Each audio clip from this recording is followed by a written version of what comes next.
सामान्य लोगों को भी भगवान मिले हैं निर्मलता के कारण, मन की पवित्रता के कारण। ये हमारे राधे श्याम शिवपुरी से आए हैं। मध्य प्रदेश में है शिवपुरी और उत्तर प्रदेश में है झांसी, है ना। झांसी और शिवपुरी के बीच में करहरा एक जगह है, करहरा। और उस गांव से गली से अंदर निकलो तो रास्ते में बिहारी जी का मंदिर है। प्रामाणिक बात बता रहा, बिहारी जी का मंदिर अभी भी है। और बिहारी जी के मंदिर के ठीक बगल में एक मकान है जो जीर्ण हो गया है। एक महात्मा ने महंत जी से पूछा कि इसकी कथा क्या है, तो उन्होंने अपनी पीढ़ियों पहले वाली बात बताई। ये बात उन दिनों की है जब बिहारी जी के महंत थे श्री रज्जबदास जी महाराज। और जो ये मकान टूटा फूटा पड़ा है, यहां एक दुकान होती थी, यहां रहती थी एक गहोई वैश्य जाति की महिला। अकेली थी, परिवार में कोई नहीं बचा था, लेकिन वो पुरानी आदत, पकौड़ियां बनावे, तले और बेचे। लोग कहते थे क्या करना, पर मकान भी, रुपया भी और रोज व्यापार भी। एक दिन उसने रात्रि को सपना देखा, सपने में देखा कि मैं मर चुकी हूं, मेरी सारी संपत्ति लोग लूट लूट के ले जा रहे हैं। उसको लगा सवेरे जागने पर कि कहीं ऐसा ही ना हो, क्योंकि मेरा कोई है ही नहीं, अब मेरे बाद भी कोई नहीं, तो लोग लूटें, ये तो ठीक नहीं। तो उसने गहोई वैश्य के लोगों से सलाह करके अपनी पूरी की पूरी संपत्ति श्री बिहारी जी के नाम कर दी और दुकानदारी छोड़ दी, भगवान के मंदिर में रहने लगी। श्री कृष्ण गोविंद हरे मुरारे। जो हाथ बेसन में सने रहते थे वो ताली बजाते, जो आंखें ग्राहकों की प्रतीक्षा करती हुई आंखें भगवान श्री कृष्ण को देखती, बिहारी जी को देखती। जिंदगी बदल गई। महंत जी मितव्ययी थे, वो ऐसे ही बहुत हाथ बंद करके रखे। एक दिन देखा तो दूध पी रही थी वो, शाम को महंत जी ने दूध दिया गिलास में, तो वो दूध पी रही थी, वो कुटकुटाए। महंत जी बोले तू कुटकुटाती क्या है ये दूध में? बोले महाराज आप इसमें मेवा ज्यादा डाल देते हो। महंत ने सोचा हम मेवा डाल, हम चीनी डाल देते यही बहुत है, मेवा। माथा ठनका। दूसरे दिन देखा वो दोपहर को दाल परोसी गई तो दाल में घी तैरता दिखाई दे। महात्मा बोले ये कहां से आया? महाराज आप ही तो लाते हो दाल में घी। उनको लगा थाली में घी पहले से होना, हम तो डालते ही नहीं। अब महाराज घी बढ़ता जाए दाल में, रोज मेवा बढ़ते चले जाए। एक दिन पुजारी महंत जी जब आरती करे तो उन्होंने देखा कि भगवान बिहारी जी के जो बागा उन्होंने पहना उसकी बांह पर आगे घी लगाए। सोचा आरती वगैरह से लग गया होगा, धोकर दूसरा वस्त्र बदल दिया। लेकिन दूसरे दिन देखा भगवान के दोनों कर कमल घी में सने। अरे इनके हाथ में घी कैसे लगा? अब समझ गए। उस देवी को सब भक्तिन बोलते थे, मंदिर में रह रही थी। महात्मा ने कहा ये भक्तिन को यही देते हैं घी भर भर के।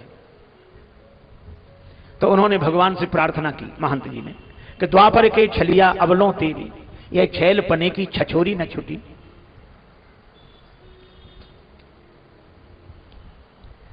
काहू को काम बने बिगड़े ब्रजराज तेरी बरजोरी न छुटी। और ग्वाल सिंहासन पे पुजके भयो ठाकुर हूं पे ठगोरी न छुटी। आज यही बिनमो कर जोर ब्रजराज तेरी यह चोरी न छुटी। तुम्हारी ये चोरी की आदत गई नहीं। अरे मैं इसलिए थोड़ा ही करता हूं कि किसी को न दूं, लेकिन चीज रहेगी तो मौके पर काम आएगी, महात्मा आएंगे, जमात आएगी, खिलाएंगे पिलाएंगे। अब रोज खर्च कर लो तो इसलिए मैं करता, इसलिए आप ऐसा न करो। आप भक्तिन का पक्ष मत लो। पर बिहारी जी कुछ नहीं बोले, सुनते रहे, लेकिन भक्तिन के लिए उसी तरह घी, उसी तरह मेवा। महंत जी जो जमा कर करके रखे तो डिब्बे खाली होने लगे। अब जब भगवान ने भी प्रार्थना नहीं सुनी तो महंत जी को भगवान पर ही क्रोध आ गया। भक्तिन पर तो आया ही क्रोध। उन्होंने सोचा इसे निकालना चाहिए, इसे निकालो मंदिर से। लेकिन महंत जी ने सोचा कि इसको निकालें कैसे, कोई लांछन हो, आरोप हो तब तो निकालें। तो महंत जी ने एक दिन निश्चय किया, बस बैठ गए दरवाजे पे माला लेके, और उस रास्ते से जितनी महिलाएं पुरुष निकले। तुम्हें पता है क्या भक्तिन? हाँ क्या हुआ? अरे भक्तिन ने, नहीं महाराज बताओ, भक्तिन ने एक आदमी रख लिया। आदमी रख लिया? ऐसी बात है तो बड़ी जल्दी फैलती। आदमी रख लिया इसने? पूरे में हल्ला। पहले रहती थी, अब मंदिर में रह रही है, माल खाती है, कहां कोई काम तो है नहीं, बुद्धि बिगड़ गई होगी, रख लिया होगा, आदमी रख लिया।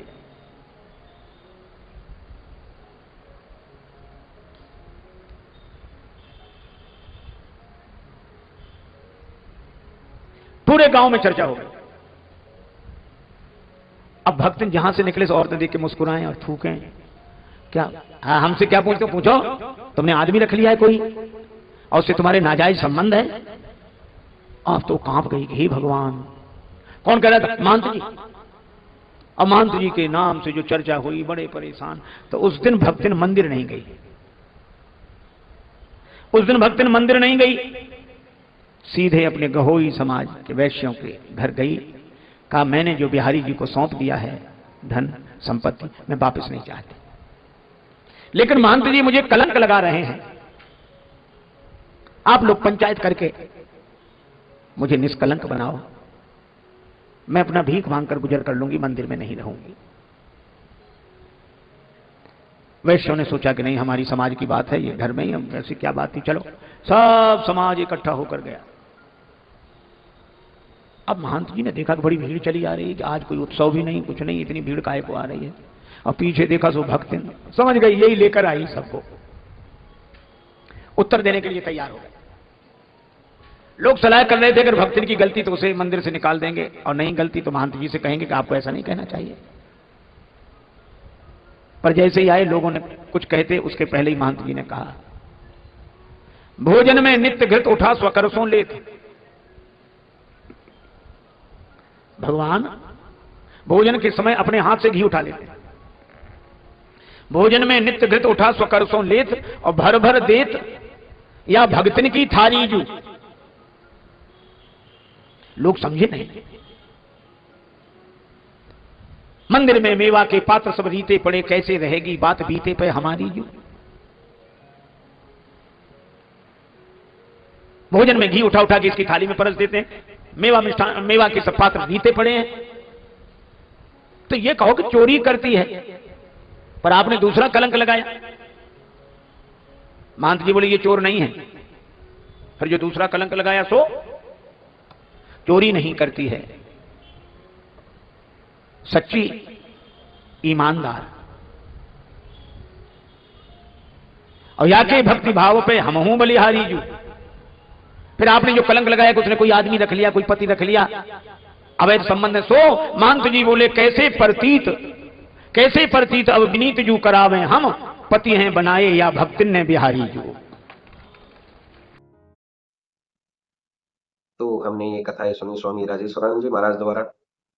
बहुत ही सुंदर तरीके से इन कथाओं का वर्णन उन्होंने किया है। उम्मीद है आपको ये कथाएं बहुत पसंद आई होंगी। अगर आपको ये कथाएं पसंद आई हैं तो चैनल को सब्सक्राइब कीजिए, वीडियो को लाइक और शेयर कीजिए, ताकि इस तरह की प्रेरक और हास्य कथाएं हम आपके लिए लेकर आते रहें। आपका बहुत बहुत धन्यवाद।